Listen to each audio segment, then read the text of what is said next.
श्री गणेशाय नमः। वक्रतुंड महाकाय सूर्यकोटि समप्रभ निर्विघ्नं कुरु मे देवं सर्वकार्येषु सर्वदा।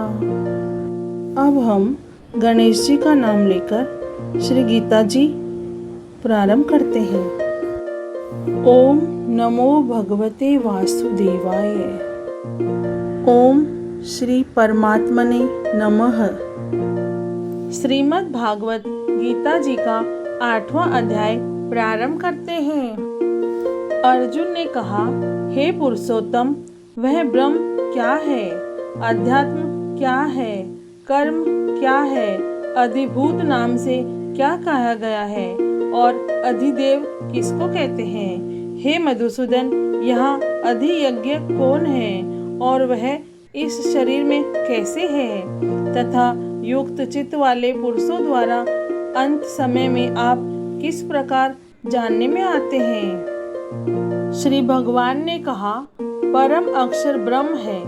अपना स्वरूप अर्थात जीवात्मा अध्यात्म नाम से कहा जाता है तथा भूतों के भाव को उत्पन्न करने वाला जो त्याग है वह कर्म नाम से कहा गया है। उत्पत्ति विनाश धर्म वाले सब पदार्थ अधिभूत है। हिरणमय पुरुष अधिदेव है। और हे देहधारियों में श्रेष्ठ अर्जुन, इस शरीर में मैं वासुदेव ही अंतर्यामी रूप से अधियज्ञ हूँ। जो पुरुष अंत काल में भी मुझको ही स्मरण करता हुआ शरीर को त्याग कर जाता है वह मेरे साक्षात स्वरूप को प्राप्त होता है। इसमें कुछ भी संशय नहीं है।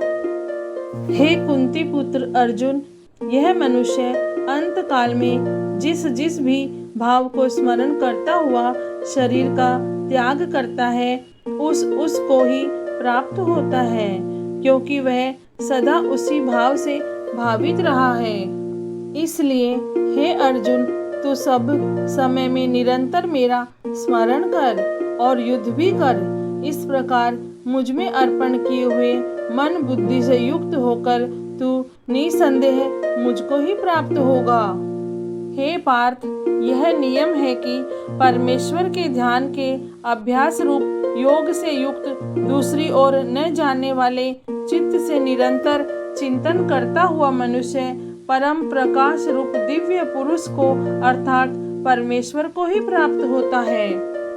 जो पुरुष सर्वज्ञ अनादि सबके नियंता सूक्ष्म रूप से भी अति सूक्ष्म सबके धारण पोषण करने वाले अचिंत्य स्वरूप सूर्य के सदृश नित्य चेतन प्रकाश रूप और अविद्या से अति परे शुद्ध सच्चिदानंद घन परमेश्वर का स्मरण करता है, वह भक्ति युक्त पुरुष अंत काल में भी योग बल से भ्रुकुटी के मध्य में प्राण को अच्छी प्रकार स्थापित करके फिर निश्चल मन से स्मरण करता हुआ उस दिव्य रूप परम पुरुष परमात्मा को ही प्राप्त होता है।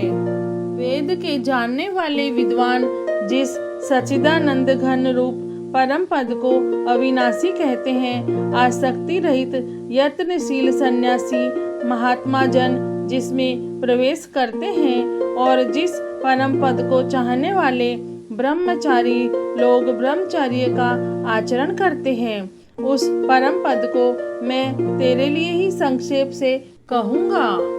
सब इंद्रियों के द्वारों को रोक कर तथा मन को हृदय में स्थिर करके फिर उस जीते हुए मन के द्वारा प्राण को मस्तक में स्थापित करके परमात्मा संबंधी योग धारणा में स्थित होकर जो पुरुष ओम इस एक अक्षर रूप ब्रह्म को उच्चारण करता हुआ और उसके अर्थ स्वरूप मुझ निर्गुण ब्रह्म का चिंतन करता हुआ शरीर को त्याग कर जाता है, वह पुरुष परम गति को प्राप्त होता है।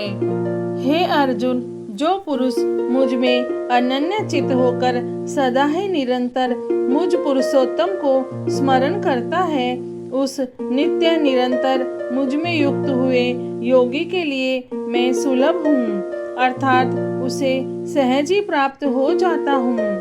परम सिद्धि को प्राप्त महात्मा जन मुझको प्राप्त होकर दुखों के घर एवं क्षणभंगुर पुनर्जन्म को नहीं प्राप्त होते। हे अर्जुन, ब्रह्मलोक पर्यंत सब लोग पुनरावर्ती है, परंतु हे कुंती पुत्र, मुझको प्राप्त होकर पुनर्जन्म नहीं होता, क्योंकि मैं कालातीत हूँ और ये सब ब्रह्मादि के लोक काल के द्वारा सीमित होने से अनित्य है। ब्रह्मा का जो एक दिन है उसको 1000 चतुर्युगी तक की अवधि वाला और रात्रि को भी 1000 चतुर्युगी तक की अवधि वाली जो पुरुष तत्व से जानते हैं, वे योगी जन काल के तत्व को जानने वाले हैं। संपूर्ण चराचर भूतगण ब्रह्मा के दिन के प्रवेश काल में अव्यक्त से अर्थात ब्रह्मा के सूक्ष्म शरीर से उत्पन्न होते हैं और ब्रह्मा की रात्रि के प्रवेश काल में उस अव्यक्त नामक ब्रह्मा के सूक्ष्म शरीर में ही लीन हो जाते हैं। हे पार्थ, वही है भूत समुदाय उत्पन्न होकर प्रकृति के वश में हुआ रात्रि के प्रवेश काल में लीन होता है और दिन के प्रवेश काल में फिर उत्पन्न होता है। उस अव्यक्त से भी अति परे दूसरा अर्थात विलक्षण जो सनातन अव्यक्त भाव है, वह परम दिव्य पुरुष सब भूतों के नष्ट होने पर भी नष्ट नहीं होता। जो अव्यक्त अक्षर इस नाम से कहा गया है, उसी अक्षर नामक अव्यक्त भाव को परम गति कहते हैं तथा जिस सनातन अव्यक्त भाव को प्राप्त होकर मनुष्य वापस नहीं आते, वह मेरा परम धाम है। हे पार्थ, जिस परमात्मा के अंतर्गत सर्वभूत है और जिस सच्चिदानंद घन परमात्मा से यह समस्त जगत परिपूर्ण है, वह सनातन अव्यक्त परम पुरुष जो अनन्य भक्ति से ही प्राप्त होने योग्य है।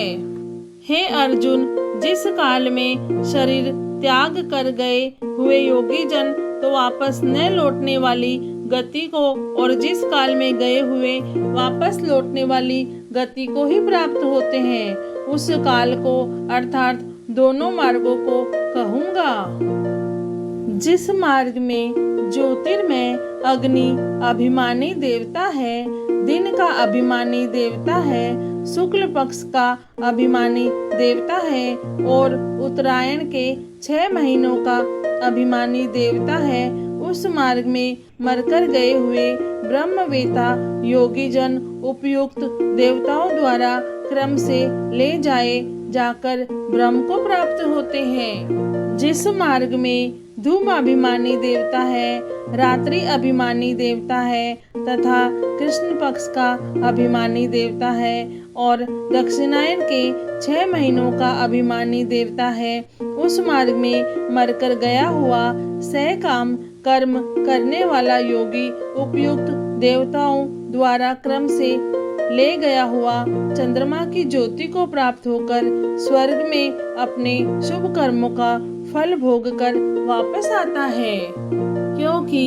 जगत के ये 2 प्रकार के शुक्ल और कृष्ण अर्थात देवयान और पितृयान मार्ग सनातन माने गए हैं। इनमें एक के द्वारा गया हुआ जिससे वापस नहीं लौटना पड़ता, उस परम गति को प्राप्त होता है और दूसरे के द्वारा गया हुआ फिर वापस आता है अर्थात जन्म मृत्यु को प्राप्त होता है। हे पार्थ, इस प्रकार इन दोनों मार्गों को तत्व से जानकर कोई भी योगी मोहित नहीं होता। इस कारण हे अर्जुन, तू सब काल में समबुद्धि रूप योग से युक्त हो अर्थात निरंतर मेरी प्राप्ति के लिए साधन करने वाला हो। योगी पुरुष इस रहस्य को तत्व से जानकर वेदों के पढ़ने में तथा यज्ञ तप और दान आदि के करने में जो पुण्य फल कहा है, उन सबको निसंदेह उल्लंघन कर जाता है और सनातन परम पद को प्राप्त होता है। श्रीमद् भागवत गीता जी का 8वां अध्याय पूर्ण हुआ। ओम नमो भगवते वासुदेवाय। जय श्री कृष्ण, जय श्री राम।